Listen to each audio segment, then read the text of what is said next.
Assalamualaikum warahmatullahi wabarakatuh. Apa kabar anak-anak? Semoga kita semua dalam keadaan sehat walafiat ya. Kembali lagi bertemu bersama Pak Fikih pada pembelajaran bahasa Indonesia. Kalian kemarin sudah belajar tentang teks eksplanasi, ya, pengertian teks eksplanasi, ciri-cirinya, kemudian strukturnya. Nah, kemarin juga kalian sudah mencoba untuk mengidentifikasi bagian dari teks eksplanasi. Jadi kalian memisahkan bagian-bagian teks eksplanasi berdasarkan struktur teks eksplanasi. Baik, pada pertemuan hari ini Bapak akan membahas teks yang kemarin kalian analisis ya, yang kemarin tentang teks tentang gempa bumi. Nah, ini adalah teksnya. Baik, mari sama-sama kita cari tahu. Mari sama-sama kita bagi teks ini menjadi 3 bagian dari teks eksplanasi. Baik, di sini ada 1, 2, 3, 4, 5, 6. Ada 6 paragraf. Nah, dari ke-6 paragraf ini mana sajakah yang termasuk ke dalam bagian pernyataan umum, mana juga yang termasuk ke dalam deretan penjelas, dan yang mana yang bagian interpretasi. Baik, ingat pernyataan umum. Baik, yang kita mulai yang pertama, bagian pernyataan umum. Bagian pernyataan umum adalah bagian yang menjelaskan tentang hal-hal umum tentang gempa bumi. Oke, kita mulai dari paragraf yang pertama. Gempa bumi merupakan getaran atau goncangan yang terjadi karena pergeseran atau pergerakan lapisan batu bumi yang berasal dari dasar permukaan bumi. Peristiwa alam ini sering terjadi di daerah yang berada dekat gunung berapi atau gunung yang masih aktif, dan di daerah yang dikelilingi lautan yang sangat luas.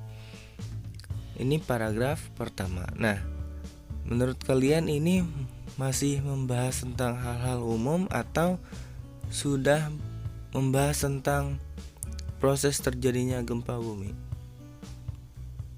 Ya, ini paragraf yang pertama adalah paragraf yang masih membahas tentang hal-hal yang berkaitan dengan gempa bumi, belum membahas tentang penyebab gempa buminya ya.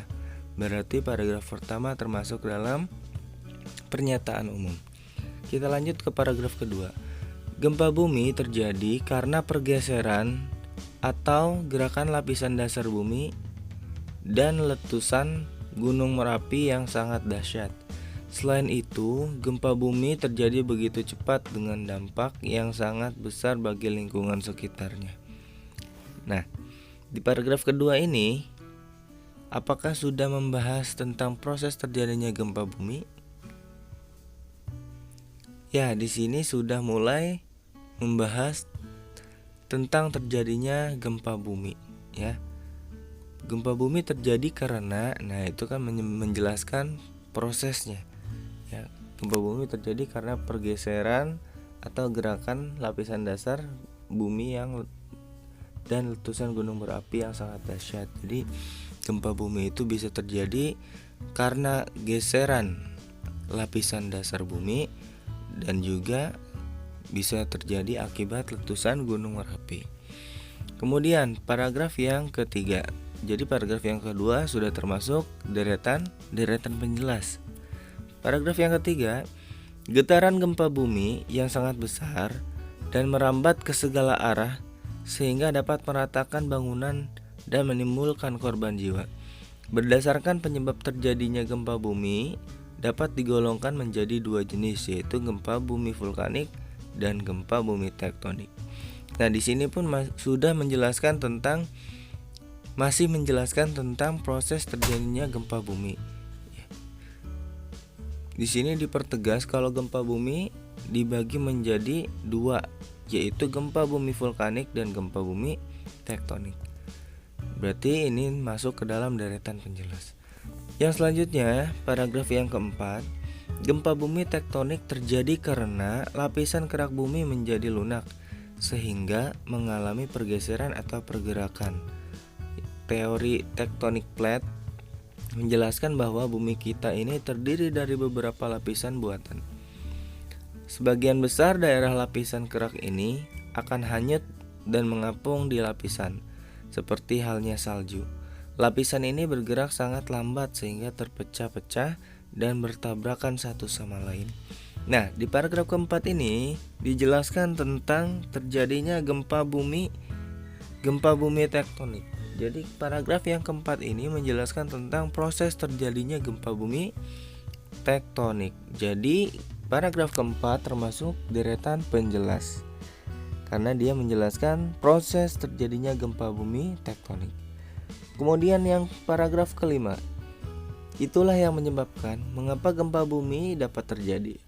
Sementara itu, gempa bumi vulkanik terjadi dikarenakan adanya gunung berapi yang sangat besar. Gempa bumi vulkanik ini lebih jarang terjadi dibandingkan dengan gempa bumi tektonik. Nah, di paragraf 5 ini apakah masih membahas tentang gempa bumi? Ya, di paragraf kelima masih membahas tentang gempa bumi, tapi gempa bumi jenis yang kedua, yaitu gempa bumi vulkanik, ya, yang terjadi karena letusan gunung berapi yang sangat besar. Nah, jadi paragraf kelima ini termasuk ke dalam deretan penjelas. Kemudian kita lanjutkan ke paragraf yang terakhir. Gempa dapat terjadi kapan saja tanpa mengenal musim. Meskipun demikian, konsentrasi gempa cenderung terjadi di tempat-tempat tertentu saja, seperti pada perbatasan Plat Pasifik. Tempat ini dikenal dengan lingkaran api karena banyak terdapat gunung berapi. Nah, apakah di paragraf terakhir ini masih membahas tentang proses terjadinya gempa bumi? Ya, tidak. Di paragraf ke-6 ini tidak membahas tentang proses terjadinya gempa bumi. Tapi di paragraf terakhir ini adalah dapat disimpulkan bahwa gempa bumi ini bisa terjadi kapan saja, ya, tidak mengenal musim, baik gempa bumi vulkanik maupun gempa bumi tektonik. Tapi gempa bumi sering terjadi di daerah lingkar api, ya, atau daerah yang terdapat banyak kawasan gunung berapi. Jadi ini adalah paragraf yang menyatakan kesimpulan atau interpretasi. Jadi bagian dari teks eksplanasi gempa bumi ini dapat dipisah menjadi paragraf pertama adalah pernyataan utama. Kemudian paragraf kedua sampai paragraf kelima adalah deretan penjelas, dan paragraf keenam adalah bagian interpretasi. Nah, ini adalah menganalisis bagian-bagian teks eksplanasi dari teks gempa bumi. Nah, siapa yang jawabannya sudah benar? Oke, good. Silakan dipertahankan, dan bagi jawaban yang belum benar, kalian bisa mempelajarinya kembali. Nah, anak-anak, ini juga ada gambar contoh teks eksplanasi gempa bumi. Ini adalah karya dari kakak kelas kalian, ya, yang membuat teks eksplanasi. Ini contoh pertama, ya. Kemudian yang ini adalah contoh kedua tentang terjadinya gerhana matahari. Nah, Bapak ingin kalian membuat hal yang serupa, yaitu silakan kalian cari teks eksplanasi baik itu dari internet maupun dari buku, ya. Kemudian kalian pisahkan bagian pernyataan umum, deretan penjelas, dan bagian interpretasi. Kalian bisa mengkreasikan sekreatif mungkin sesuai dengan kreativitas kalian. Jadi silahkan kalian cari teks eksplanasinya, kemudian kalian pisahkan mana yang termasuk pernyataan umum, mana yang termasuk deretan penjelas, dan mana yang termasuk bagian kesimpulan atau interpretasi. Baik, Bapak akan tunggu tugas kalian sampai hari Bapak kasih waktu kalian 3 hari ya untuk menyelesaikan tugas ini. Baik, mungkin itu saja ya pertemuan kita pada kesempatan hari ini. Mohon maaf apabila ada kesalahan dan kekurangan. Mudah-mudahan pertemuan kita diberikan keberkahan oleh Allah Subhanahu wa taala. Tetap semangat untuk belajar meskipun dalam kondisi daring. Baik anak-anak, mari kita tutup pembelajaran ini dengan membaca istighfar dan hamdalah. Astagfirullahaladzim. Alhamdulillahirabbil alamin. Baik, akhirul kalam.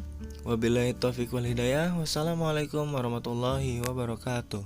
Sampai jumpa di pertemuan selanjutnya.